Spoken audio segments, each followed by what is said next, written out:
goodness is a cheerful and always smiling kid. With her graceful presence and her ever cheerful smile, let's welcome on the stage Toastmaster Prachi.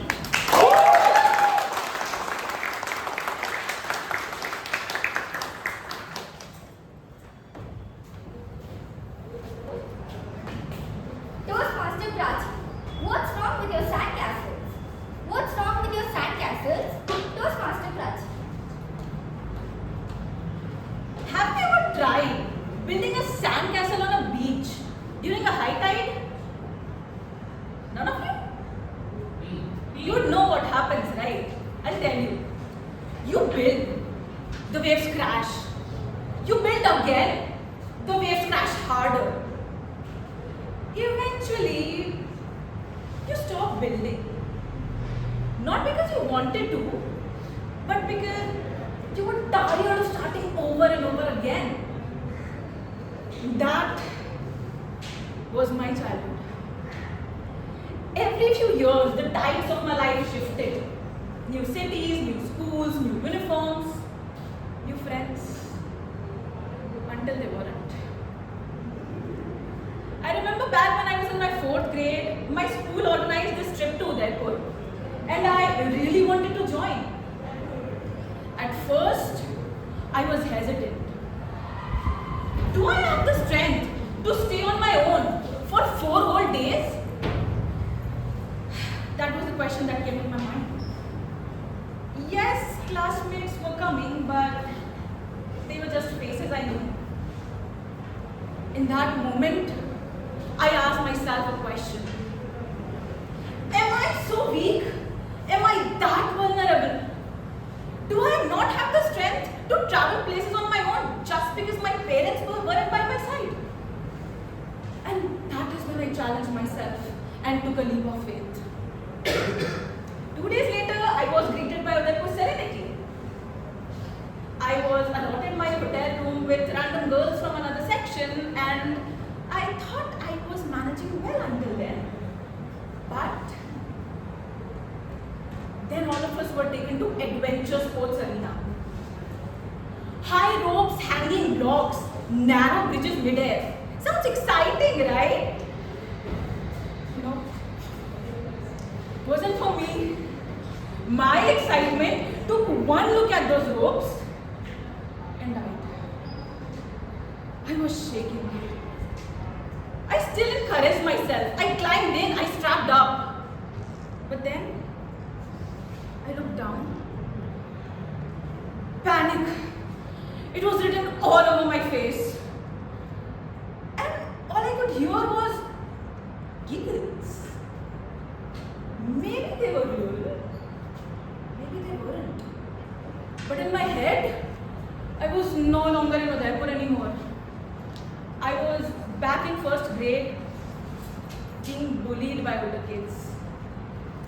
Being laughed at, being made to feel small. And right there, I gave up. I go back, I sat in a corner and cried like a coward. I was so ashamed of myself. And then, I felt someone's hand on my shoulder. I looked up with my tear-stained face at my class teacher. She hugged me tightly. No lectures, no why didn't you try harder. She just consoled me. Even let me secretly call my parents when I felt sick. She smiled at me. And in that moment, even in the middle of failing, I felt safe. But I ask you, was that enough? Feeling safe? No. I didn't feel strong yet. And that haunted me. Slowly I realized I wasn't scared of that activity. Maybe all I was scared of was failing publicly. Of not having someone to cheer me on. Sometimes we don't really need motivation.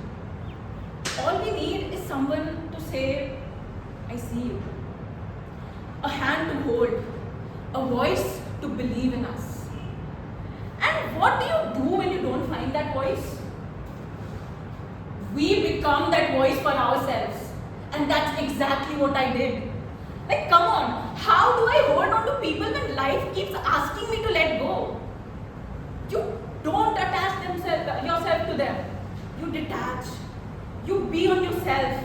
You learn to adapt. I started small. I worked alone. I went to movies alone. I sat alone during lunch breaks. I stayed with myself. In the beginning, it was extremely uncomfortable, weird. I felt so lonely. But then, I found something I never thought I would. Freedom. I was no longer someone who was desperately waiting for someone to recognize me. I was someone discovering who I like being.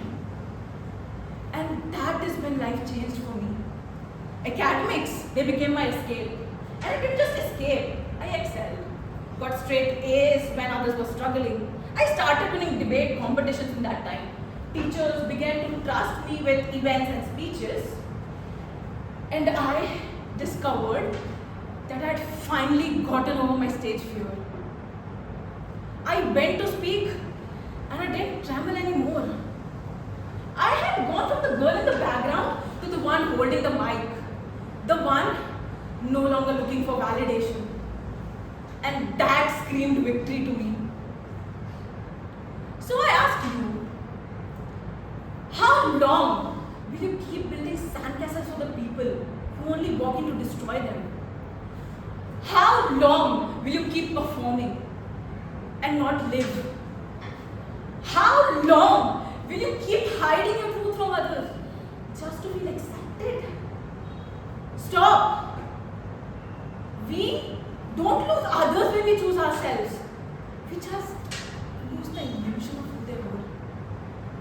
I'm not a failure. I just stopped apologizing for who I was. And guess what? A couple of years later, on a family vacation, I saw that again. The same kind of rope course, same setup, same design. The only difference? Me. This time I wasn't scared. I climbed in again, I got harnessed and looked straight ahead. Old memories tried creeping in. Yes, my heart was racing. Yes, my palms felt sweaty. And then I heard a voice. Prachi, what are you doing? What are you thinking? Move ahead. Step forward, you can do it. It was my mother.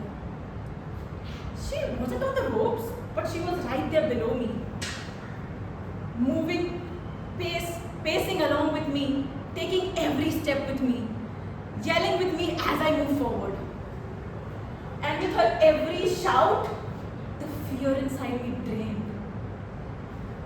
I moved ahead block by block, shaky in the beginning, but steady at the end. This time I didn't retreat, I didn't give up, I conquered. And that is where my confidence comes from. Today, I might have fewer friends, but they are real. I have Fogo, an amazing club which feels like home, where every mistake is forgiven, every effort is seen, and every achievement is praised. And of course, I have my parents and my siblings. They are my constants, my show. So, to conclude, what was wrong with my sandcastles?